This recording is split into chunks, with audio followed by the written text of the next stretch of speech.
বহুকাল আগের কথা, যখন দজলা নদীর তীরে অবস্থিত ছোট্ট শহর বসরার নিকটবর্তী এক জনপদে একজন নির্মল হৃদয়ের তরুণ বাস করতেন।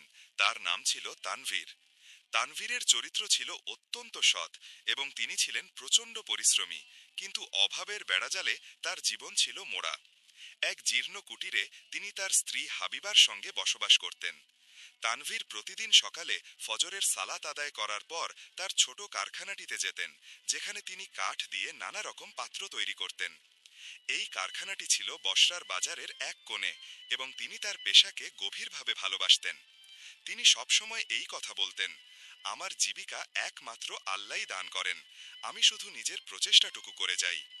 জনপদের সকলেই তানভীরের সততা এবং পবিত্র হৃদয়ের প্রশংসা করত। এমনকি সেখানকার বিত্তশালী লোকেরাও তার হাতে তৈরি পাত্র সংগ্রহ করতে আসত এবং তার কারিগরি দক্ষতার উচ্চ প্রশংসা করত। তানভীর কখনো কারো কাছ থেকে অতিরিক্ত অর্থ নিতেন না। তিনি বিশ্বাস করতেন যে অসততা বা বেইমানির মাধ্যমে অর্জিত অর্থ কোনোদিন জীবনে বরকত, কল্যাণ বা প্রাচুর্য আনতে পারে না। এক বছর জনপদে ভয়ানক খরা দেখা দিল। আকাশ থেকে এক ফোঁটা বৃষ্টিও নামল না। ফলে সমস্ত শস্যক্ষেত্র শুকিয়ে ফেটে গেল এবং মানুষের ঘরে খাওয়ার মতো সামান্য শস্যদানাও আর অবশিষ্ট রইল না। বাজারের পরিস্থিতি এমন দাঁড়ালো যে সামান্য এক টুকরো রুটির জন্য মানুষ মারামারি শুরু করে দিল। তানভীরের দোকানেও ক্রেতাদের আনাগোনা কমে গেল, কারণ মানুষ তখন শুধুমাত্র অত্যন্ত প্রয়োজনীয় জিনিসপত্র কেনার সামর্থ্য রাখত। হাবিবা দুশ্চিন্তায় কাতর হতে শুরু করলেন যে এখন তাদের সংসার কিভাবে চলবে। কিন্তু তানভীর তাকে পূর্ণ আশ্বাস দিলেন, চিন্তা করো না, তুমি তোমার সৃষ্টিকর্তার উপর সম্পূর্ণ বিশ্বাস রাখো, তিনি নিশ্চয়ই আমাদের সংকট থেকে উদ্ধার করবেন। আমি আজও আমার কাজ চালিয়ে যাব, তিনি আমাদের জীবিকা প্রদানকারী। হাবিবা তার স্বামীর দৃঢ় বিশ্বাস এবং অবিচল ধৈর্য দেখে বিস্ময়ে অভিভূত হলেন। দিনগুলো কেটে যেতে লাগলো, পরিস্থিতি আরও জটিল ও কঠিন হতে লাগলো। তানভীরের কাছে সঞ্চিত অর্থ প্রায় শেষ হয়ে এসেছিল, কিন্তু আল্লাহর প্রতি তার বিশ্বাস এতটুকুও বিচলিত হল না। তিনি প্রতিদিন তার দোকানে যেতেন, নিষ্ঠার সাথে কাঠের পাত্র তৈরি করতেন এবং সন্ধ্যায় যা কিছু উপার্জন হতো তাই দিয়ে কোনো মতে জীবন চালিয়ে আল্লাহর অশেষ করুণার জন্য কৃতজ্ঞতা প্রকাশ করতেন। একদিন তার দোকানে এক অপরিচিত ব্যক্তি এলেন। তিনি এমন পোশাক পরেছিলেন যা দেখে মনে হচ্ছিল তিনি কোনো দীর্ঘ সফর শেষে এসেছেন। তার চেহারা ছিল ক্লান্ত, কিন্তু চোখে এক অদ্ভুত জ্যোতি বা আকর্ষণীয় দীপ্তি ছিল। তিনি বললেন, আমার জন্য একটি খুবই বিশেষ ধরনের পাত্রের প্রয়োজন, তুমি কি সেটা তৈরি করতে পারবে? তানভীর আগ্রহ নিয়ে সেই পাত্রটির বিস্তারিত বিবরণ জানতে চাইলেন। অপরিচিত লোকটি এমন একটি পাত্র তৈরির জন্য বললেন যা তৈরি করা ছিল অত্যন্ত দুঃসাধ্য এবং এর জন্য বিশেষ কাঠ দরকার ছিল। তানভীর মনে মনে ভাবলেন, কাজটি নিঃসন্দেহে কঠিন, কিন্তু আমি আল্লাহর উপর তাওয়াক্কুল বা ভরসা রেখে শুরু করব, তিনি আমাকে সাহায্য করবেন। তানভীর সেই অচেনা ব্যক্তিকে বললেন, আমি অবশ্যই এই পাত্রটি তৈরি করে দেব, কিন্তু এর জন্য আমাকে ঘন জঙ্গল থেকে সেই নির্দিষ্ট কাঠ সংগ্রহ করে আনতে হবে। এই যাত্রাটি খুব বিপজ্জনক, কিন্তু আল্লাহর ওপর ভরসা রেখে আমি আগামীকালই যাত্রা করব। অপরিচিত লোকটি সামান্য হাসলেন এবং এরপর সেখান থেকে চলে গেলেন। রাতে তানভীর তার স্ত্রী হাবিবাকে জানালেন যে তিনি পরদিন গহীন অরণ্যে যাবেন। এই কথা শুনে হাবিবা খুবই ভীত হয়ে উঠলেন। জঙ্গলে তো কত হিংস্র প্রাণী থাকে, আর এই খরার সময় তারা আরো বেশি আক্রমণাত্মক হয়ে ওঠে। তানভীর শান্তভাবে বললেন, আল্লাহর উপর ভরসা রাখো, তিনি আমার সুরক্ষা করবেন, আর এটাই আমাদের জীবিকা অর্জনের একমাত্র উপায়। পরের দিন ভোরে ফজরের সালাত শেষ করার পর তানভীর সফরের সব প্রস্তুতি নিলেন। হাবিবা তার জন্য সামান্য কিছু খাবার এবং জল প্রস্তুত করে দিলেন। তানভীর তার কুড়ালটি হাতে নিলেন এবং বিসমিল্লাহ বলে জঙ্গল অভিমুখে যাত্রা করলেন। হাবিবা ঘরে বসে কেবল এই দোয়া করতে লাগলেন যে আল্লাহ যেন তার স্বামীকে নিরাপদে রক্ষা করেন। জঙ্গল গ্রাম থেকে অনেক দূরে ছিল। তানভীর তার সমস্ত শক্তি দিয়ে হেঁটে চললেন। সূর্য তখন তীব্রভাবে উত্তাপ দিচ্ছিল, কিন্তু তার পা থামল না। পথে তার সাথে এক বৃদ্ধ ব্যক্তির দেখা হলো, যাকে দেখে খুব বিচলিত মনে হচ্ছিল। বৃদ্ধটি জানালেন যে তিনি পথ হারিয়ে ফেলেছেন। তানভীর সাথে সাথে তাকে সাহায্য করলেন এবং গ্রামের সঠিক রাস্তা দেখিয়ে দিলেন। বৃদ্ধ লোকটি আন্তরিক ধন্যবাদ জানালেন এবং বললেন, বাবা, তোমার এই নেক কাজ, সৎকর্ম বৃথা যাবে না। তুমি জঙ্গলের সোজা পথ ধরে এগো। একটি হ্রদের ঝিলের কাছে গেলে তুমি সেই বিশেষ কাঠ খুঁজে পাবে যার সন্ধানে তুমি এসেছো। এই কথা শুনে তানভীর অবাক হয়ে গেলেন যে বৃদ্ধ লোকটি কিভাবে জানলেন যে তিনি কাঠ খুঁজছেন। তবে তিনি এই ভেবে শান্তি পেলেন যে এটা নিশ্চয়ই আল্লাহর পক্ষ থেকে আসা কোনো সাহায্য। তিনি সামনের দিকে এগিয়ে গেলেন এবং অবশেষে ঘন জঙ্গলের ভেতরে প্রবেশ করলেন। দূর দূর থেকে নানা বন্য প্রাণীর গর্জন শোনা যাচ্ছিল। দীর্ঘ পথ চলতে চলতে দুপুর হয়ে গেল। তানভীর একটি বিশাল গাছের নিচে বসলেন, খাবার খেলেন এবং আল্লাহর প্রতি কৃতজ্ঞতা প্রকাশ করলেন। হঠাৎ তিনি দেখতে পেলেন যে একটি ছোট হরিণ শাবক তার দিকে আসছে। হরিণটির একটি পা আহত ছিল এবং সে খুঁড়িয়ে খুঁড়িয়ে হাঁটছিল। তানভীর ঝুঁকে তার জখমের ওপর জল ঢাললেন এবং নিজের কাপড়ের একটি টুকরো দিয়ে যত্ন করে পট্টি বেঁধে দিলেন। তার কাছে যে সামান্য খাবার অবশিষ্ট ছিল তাও তিনি হরিণটিকে খেতে দিলেন। হরিণের বাচ্চাটি ধীরে ধীরে তার হাতে একটি আলতো চুম্বন করল এবং তারপর যেন ইশারা করল যে সে তাকে তার সাথে যেতে বলছে। তানভীর ভাবলেন যে এই অদ্ভুত ঘটনাটি নিশ্চয়ই আল্লাহর পক্ষ থেকে কোনো ইশারা, সংকেত। তাই তিনি সেই হরিণের পিছনে পিছনে চলতে শুরু করলেন। হরিণটি তাকে জঙ্গলের এমন একটি অংশে নিয়ে গেল যেখানে তিনি আগে কখনো যাননি। সেখানে ছিল একটি শান্ত ছোট হ্রদ এবং তার কিনারে কিছু বিশেষ প্রজাতির গাছ দাঁড়িয়েছিল। তানভীর তৎক্ষণাৎ চিনতে পারলেন যে এটাই সেই বহু আকাঙ্ক্ষিত কাঠ যার জন্য তিনি এসেছেন। তিনি আল্লাহর অজস্র দয়ার জন্য শুকরিয়া জানালেন এবং নিজের কুড়াল দিয়ে একটি গাছ কাটা শুরু করে দিলেন। কাজটি খুব কষ্টকর ছিল, তবে তার হৃদয়ে দৃঢ় বিশ্বাস ছিল যে আল্লাহ তাকে সব কাজে সাহায্য করছেন। সন্ধ্যা নেমে আসতে শুরু করল।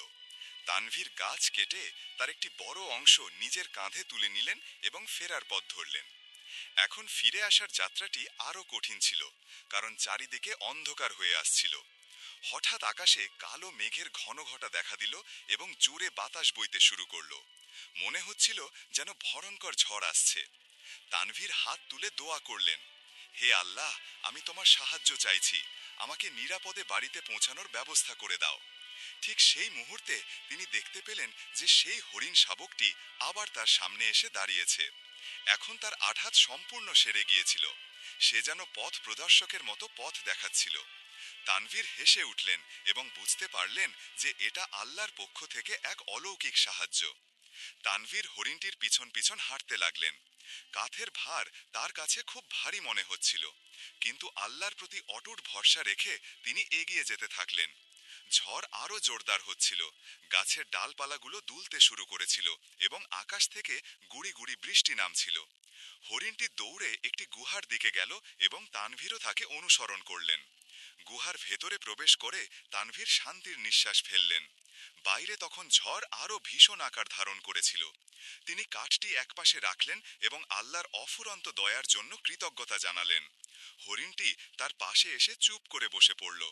তানভীর ভাবলেন, আল্লাহ কত আশ্চর্যজনক উপায়ে আমাকে সাহায্য করলেন। প্রথমে কাঠ এনে দিলেন আর এখন এই ঝড় থেকে রক্ষা করলেন। গুহার ভেতরে বসে থাকতে থাকতে তানভীর লক্ষ্য করলেন যে সেখানে আগে থেকেই কিছু জিনিসপত্র রাখা আছে। মনে হচ্ছিল যেন কোনো মানুষ সেখানে নিয়মিত থাকে। এক কোণে কিছু শুকনো ফল এবং তাজা ফলমূল রাখা ছিল। তার খুব খিদে পেয়েছিল, কিন্তু তিনি ভাবলেন, এটা তো অন্য কারোর জিনিস, আমি কিভাবে এটা খেতে পারি। হঠাৎ গুহার ভেতর থেকে একটি কণ্ঠস্বর ভেসে এলো, বাবা, ওই খাবার তোমার জন্যই রাখা হয়েছে, তুমি খেয়ে নাও। তানভীর চমকে উঠলেন। তিনি দেখলেন যে গুহার আরেকটি কোণে সেই বৃদ্ধ ব্যক্তিটি বসে আছেন যার সাথে তার রাস্তায় দেখা হয়েছিল। তানভীর প্রচণ্ড অবাক হয়ে গেলেন। বৃদ্ধটি মুচকি হেসে বললেন, চিন্তা করো না, আমি এখানে প্রায়ই আসি, আমি জানতাম যে তুমি অবশ্যই এখানে আসবে। তানভীর জিজ্ঞাসা করলেন, তিনি কিভাবে এত কিছু জানতে পারলেন। বৃদ্ধ বললেন, আমি তোমার নিয়তর মধ্যে, উদ্দেশ্যের মধ্যে আন্তরিকতা দেখেছি এবং আমার দৃঢ় বিশ্বাস ছিল যে আল্লাহ অবশ্যই তোমাকে সাহায্য করবেন। তানভীর সেই বৃদ্ধের সাথে খাবার খেলেন এবং তার কাছে পুরো ঘটনাটি শোনালেন, কিভাবে একজন অপরিচিত ব্যক্তি তাকে এই বিশেষ পাত্র বানানোর জন্য বলেছিলেন। বৃদ্ধ মনোযোগ দিয়ে সব শুনলেন এবং বললেন, তুমি একজন নেককার মানুষ, আল্লাহ তোমাকে একটি বিশেষ কাজের জন্য নির্বাচন করেছেন। বৃদ্ধটি তানভীরকে জানালেন, তুমি যে কাঠ বহন করছো সেটা কোনো সাধারণ কাঠ নয়, এটা রহস্যময় কাঠ। এই কাঠ দিয়ে তৈরি পাত্রে যদি জল রাখা হয় তবে সেই জল কখনো শেষ হবে না। তানভীর অবাক হয়ে জিজ্ঞাসা করলেন, এটা কি সত্যই সম্ভব? বৃদ্ধ বললেন, আল্লাহর জন্য সবকিছুই সম্ভব। আর যে ব্যক্তি তোমার কাছে এসেছিল সে কোনো সাধারণ মানুষ ছিল না, সে তোমার পরীক্ষা নিচ্ছিল। তোমার দৃঢ় বিশ্বাস এবং সৎকর্মই তোমাকে এই বিশেষ মর্যাদা এনেছে। রাত কেটে গেল, ঝড় পুরোপুরি থেমে গেল। সকাল হতেই তানভীর সেই বৃদ্ধের কাছ থেকে বিদায় নিলেন এবং বাড়ির দিকে চলতে শুরু করলেন।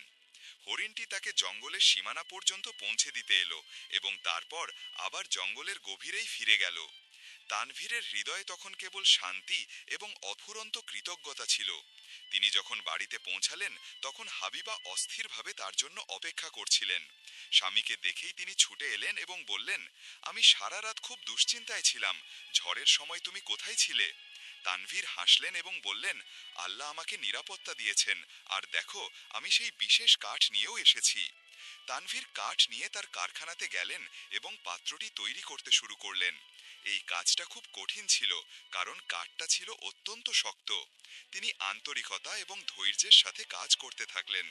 প্রত্যেকবার যন্ত্র চালানোর সময় তিনি বিসমিল্লাহ পড়তেন। বহুদিনের কঠিন পরিশ্রমের পর অবশেষে একটি অত্যন্ত সুন্দর পাত্র তৈরি হলো, যার মধ্যে এক অদ্ভুত আভা বা দীপ্তি ছিল। পাত্রটি তৈরি হয়ে যাবার পর তানভীর সেটা বাড়িতে আনলেন এবং তাতে জল ভরলেন। হাবিবা বিস্ময়ের সাথে দেখলেন যে তিনি যতবারই পাত্র থেকে জল নিচ্ছেন পাত্রটি আবার আপনা আপনি ভরে যাচ্ছে। দুজনের চোখেই তখন আনন্দের অশ্রুধারা নেমে এলো। তারা দুজনেই সিজদা করে আল্লাহর প্রতি গভীর কৃতজ্ঞতা প্রকাশ করলেন। তানভীর বললেন, দেখো, আল্লাহর ওপর ভরসা রাখার এই ফল। এখন আমাদের কাছে সবসময় জল থাকবে। জনপদে খরার কারণে জলের মারাত্মক অভাব ছিল। তানভীর হাবিবাকে বললেন, আমরা এই জল সবার সঙ্গে ভাগ করে নেব। হাবিবা হেসে বললেন, আপনি সব সময় অন্যেরা উপকার করতে চান, আল্লাহ আপনার উপর বরকত কল্যাণ বর্ষণ করুন। তারা দুজনে মিলে জনপদের লোকেদের জল দেওয়া শুরু করলেন। মানুষজন অবাক হয়ে ভাবতে লাগলো যে তানভীরের কাছে এত জল কোথা থেকে আসছে। কিছু লোক তার বাড়িতে এলো এবং দেখলো যে পাত্র থেকে অবিরাম জল বেরোচ্ছে। একজন বয়স্ক জ্ঞানী ব্যক্তি বললেন, এটা তো আল্লাহর অলৌকিক ক্ষমতা। তানভীর বললেন, হ্যাঁ, এটা আল্লাহর ওপর সম্পূর্ণ বিশ্বাস রাখার ফল। জনপদের ধনী লোকেরাও এই ঘটনা জানতে পারল। তাদের মধ্যে একজন এসে বলল, আমার কাছে এই পাত্রটি বিক্রি করে দাও, আমি তোমাকে বিপুল পরিমাণ অর্থ দেব। তানভীর হেসে উত্তর দিলেন, এটা আল্লাহর পক্ষ থেকে পাওয়া এক বিশেষ উপহার, নেমত। এটা বিক্রির জন্য নয়, সকলের উপকার করার জন্য। জনপদের লোভী সর্দারদের এই কথা ভালো লাগলো না। তারা নিজেদের মধ্যে পরামর্শ করল যে কিভাবে এই পাত্রটি তানভীরের কাছ থেকে কেড়ে নেওয়া যায়। একজন বলল, চলো ওকে একটা মিথ্যে অভিযোগে ফাঁসিয়ে দেই, তারপর পাত্রটি আমাদের দখলে চলে আসবে। অন্য একজন বলল, হ্যাঁ, ওকে চুরির অপবাদ দেওয়া যাক। পরের দিন কিছু সৈন্য সিপাহীকে সঙ্গে নিয়ে সর্দারেরা তানভীরের বাড়িতে পৌঁছালো। তারা বলল, তোমার বিরুদ্ধে অভিযোগ আছে যে তুমি বাদশাহের সম্পদ চুরি করেছ, আমাদের তোমার বাড়িতে তালাশি চালাতে হবে। হাবিবা খুব ভয় পেয়ে গেলেন, কিন্তু তানভীর বললেন, চিন্তা করো না, আল্লাহর উপর ভরসা রাখো, তিনি নিশ্চয়ই আমাদের রক্ষা করবেন। সৈন্যরা পুরো বাড়ি তন্ন তন্ন করে খুঁজল, কিন্তু কিছুই পেল না। সর্দাররা রাগান্বিত হয়ে জিজ্ঞেস করল, সেই পাত্রটি কোথায় যেখান থেকে জল বের হয়? তানভীর পাত্রটি দেখালেন, কিন্তু যখন তারা তাতে জল ঢালল তখন সেটি একটি সাধারণ পাত্রের মতোই দেখালো। কোনো বিশেষ ডিউটি বা অলৌকিকতা ছিল না। সর্দাররা অবাক হয়ে গেল এবং লজ্জিত হয়ে সেখান থেকে ফিরে গেল। তারা যেই চলে গেল পাত্রটি আবার নিজে থেকেই জলে ভরে যেতে শুরু করল। তানভীর এবং হাবিবার চোখে তখন আনন্দের জল। হাবিবা জিজ্ঞেস করলেন, এটা কিভাবে সম্ভব হলো? তানভীর হাসলেন, আল্লাহ আমাদের নিরাপত্তা দিয়েছেন, এটাই হলো আন্তরিক বিশ্বাসের প্রতিদান। তানভীর জনপদের লোকেদের জল দেওয়া অব্যাহত রাখলেন। ঠিক সেই সময় সেই অপরিচিত ব্যক্তিটি আবার তার দোকানে এলেন, যিনি প্রথমে পাত্রটি বানানোর ফরমায়েশ অর্ডার দিয়েছিলেন। তিনি হেসে জিজ্ঞাসা করলেন, আমার পাত্র কি তৈরি? তানভীর জবাব দিলেন, হ্যাঁ তৈরি, কিন্তু ওটা এখন আর কোনো সাধারণ পাত্র নেই, এখন ওর মধ্যে থেকে জল কখনো শেষ হয় না। অপরিচিত লোকটি হাসলেন, আমি জানি, আমি তোমার বাড়িও চিনি। তানভীর অবাক হলেন। অপরিচিত লোকটি বললেন, আমি তোমার পরীক্ষা নিচ্ছিলাম, দেখতে চাইছিলাম যে তুমি আল্লাহর ওপর কতটা বিশ্বাস রাখো। তিনি নিজের মুখোশ নাকাব সরালেন, তো তানভীর দেখলেন যে তিনি সেই বৃদ্ধ সাধক দরবেশ ছিলেন। তানভীর বিস্ময় হতবাক হয়ে গেলেন। আপনি? দরবেশ বললেন, আমি একজন সাধক। আল্লাহর নির্দেশে আমি মানুষদের পরোক্ষ করি। তোমার আল্লাহর ওপর অবিচল বিশ্বাস দেখে আমার নিশ্চিত বিশ্বাস জন্মালো যে তুমি এই আশীর্বাদের যোগ্য। তানভীরের চোখ ভরে জল এলো। দরবেশ তানভীরকে বললেন, এই পাত্রটি একটি পবিত্র আমানত, এর যত্ন নেবে। এর জল শুধু সেই লোকেদের দেবে যাদের প্রকৃত প্রয়োজন আছে, লোভী বা স্বার্থপর লোকেদের নয়। তানভীর ওয়াদা করলেন যে তিনি আল্লাহর দেওয়া এই আশীর্বাদের সঠিক ব্যবহার করবেন। খবর পুরো অঞ্চলে ছড়িয়ে পড়ল যে তানভীরের কাছে একটি রহস্যময় পাত্র আছে। দূর দূরান্ত থেকে মানুষজন আসতে লাগলো। কেউ ছিল প্রকৃত অভাবী, তো কেউ কেবল তামাশা দেখতে। তানভীর প্রতিটি প্রয়োজনীয় মানুষকে জল দিতেন, কিন্তু কাউকে পাত্রটি দেখাতেন না। তিনি দরবেশের উপদেশ মনে রেখেছিলেন। জনপদের সর্দারদের মনে তানভীরের প্রতি ঈর্ষা জন্মালো। একদিন তারা তাদের গ্রামের শাসনকর্তা হাকিমের কাছে গেল, যিনি ছিলেন খুব নির্দয় ও স্বৈরাচারী। তারা বলল, তানভীরের কাছে একটি জাদুকরী পাত্র আছে, যা থেকে সবসময় জল বের হয়। সে লোকজনকে বিভ্রান্ত করছে এবং জাদু দেখাচ্ছে। শাসনকর্তা প্রচণ্ড রেগে গেলেন। যে কেউ জাদু করবে তাকে কঠোর শাস্তি দেওয়া হবে। তিনি সাথে সাথে সৈন্যদের আদেশ দিলেন যে তানভীরকে ধরে নিয়ে এসো। সৈন্যরা তানভীরের বাড়িতে পৌঁছালো এবং তাকে জোরপূর্বক গ্রেফতার করল। হাবিবা কান্নায় ভেঙে পড়লেন, কিন্তু তানভীর বললেন, আল্লাহর ওপর ভরসা রাখো। তানভীরকে শাসনকর্তার সামনে হাজির করা হলো। শাসনকর্তা রাগে গর্জন করে বললেন, শুনেছি তোমার কাছে জাদুকরী পাত্র আছে, সেটা অবিলম্বে আমাদের হাতে তুলে দাও। তানভীর জবাব দিলেন, ওই পাত্র আল্লাহর আশীর্বাদ, গরিবদের সাহায্যের জন্য, অত্যাচারের জন্য নয়। শাসনকর্তার মুখ রাগে লাল হয়ে গেল। তুমি আমার আদেশ অমান্য করছো, আমি তোমাকে কারাগারে কয়েদখানায় আটকে রাখব। তানভীর শান্তভাবে বললেন, আপনি আমাকে বন্দি করতে পারেন, কিন্তু আল্লাহর নেয়ামতকে নয়। আমার আল্লাহর ওপর পূর্ণ বিশ্বাস আছে, তিনি আমাকে এই বিপদ থেকে মুক্ত করবেন। শাসনকর্তা আদেশ দিলেন যে তানভীরকে কারাগারে নিক্ষেপ করা হোক। রাত নামার আগেই পুরো অঞ্চলে গুজব ছড়িয়ে পড়ল যে তানভীরকে গ্রেফতার করা হয়েছে। মানুষের মনে অস্থিরতা সৃষ্টি হলো, বিশেষ করে সেই গরিবদের মধ্যে যাদেরকে তানভীর জল সরবরাহ করতেন। হাবিবা পাত্রটি লুকিয়ে রাখলেন এবং দরবেশের সন্ধানে বেরিয়ে গেলেন। তার দৃঢ় বিশ্বাস ছিল যে তিনিই তাদের সাহায্য করবেন। তিনি কাঁদতে কাঁদতে আকুলভাবে দোয়া করছিলেন, হে আল্লাহ, আমরা তোমার উপর ভরসা রেখেছি, আমাদের সাহায্য করো। ঠিক সেই মুহূর্তেই আকাশে মেঘের ঘন ঘটা দেখা দিল, যেন বর্ষণ হতে চলেছে। হঠাৎ প্রবল বৃষ্টি শুরু হয়ে গেল, এমন প্রচণ্ড বৃষ্টি যা বহু বছর ধরে হয়নি। জনপদের লোকেরা অবাক হয়ে গেল। সবাই বাইরে বেরিয়ে এলো এবং বৃষ্টিতে ভিজতে লাগলো। শাসনকর্তার রাজপ্রাসাদে জল ঢুকতে শুরু করলো। চারিদিকে শুধু জল আর জল। শাসনকর্তা ভয় পেয়ে গেলেন। এসব কি হচ্ছে? রাস্তায় হাবিবার সাথে সেই দরবেশের দেখা হলো। তিনি বললেন, ভয় পেও না, বৃষ্টি শুরু হয়ে গেছে, আল্লাহ তোমার দোয়া কবুল করেছেন। হাবিবা কেঁদে বললেন, কিন্তু আমার স্বামী কারাগারে বন্দী। দরবেশ হাসলেন এবং বললেন, যে আল্লাহর ওপর ভরসা রাখে তাকে কেউ বন্দী রাখতে পারে না। শাসনকর্তার প্রাসাদ জলে ভরে গেল। তিনি এবং তার সৈনিকরা ছাদের ওপর উঠে গেলেন। কারাগারও জলে ভরতে লাগলো। তবে আশ্চর্যজনক ব্যাপার এই ছিল যে যেখানে তানভীর বসেছিলেন সেখানে জল পৌঁছালোই না। তানভীর শান্ত মনে বসেছিলেন এবং আল্লাহর শুকরিয়া আদায় করছিলেন। জনপদের লোকেরা একত্রিত হল এবং শাসনকর্তার রাজপ্রাসাদের দিকে এগোতে লাগল। তারা সরে স্লোগান দিল, তানভীরকে মুক্তি দাও, তানভীরকে মুক্তি দাও। শাসনকর্তা ভয় পেয়ে গেলেন এবং সৈনিকদের বললেন, যাও, তানভীরকে ছেড়ে দাও, এই সব তারই কারণে হচ্ছে। সৈনিকরা কারাগারে পৌঁছালো তো দেখল দরজাগুলো খোলা এবং তানভীর বাইরে আসছেন।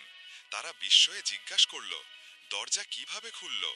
তানভীর বললেন, সেই দরবেশ এসেছিলেন এবং বলেছিলেন যে বাইরে যাও, তোমার জনপদ তোমার জন্য অপেক্ষা করছে।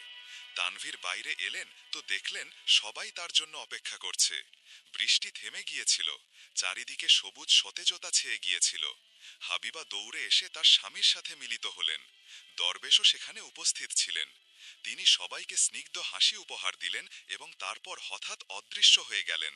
আকাশে একটি ঐশ্বরিক আলো ঝলসে উঠল এবং দরবেশের কণ্ঠস্বর শোনা গেল, এই সব আল্লাহর ওপর বিশ্বাসের ফল। তানভীর কঠিন পরিস্থিতিতেও আল্লাহর ওপর তাওয়াক্কুল রাখল এবং আল্লাহ তাকে সাহায্য করলেন। মনে রেখো, আল্লাহ তার বান্দাদের কখনো একা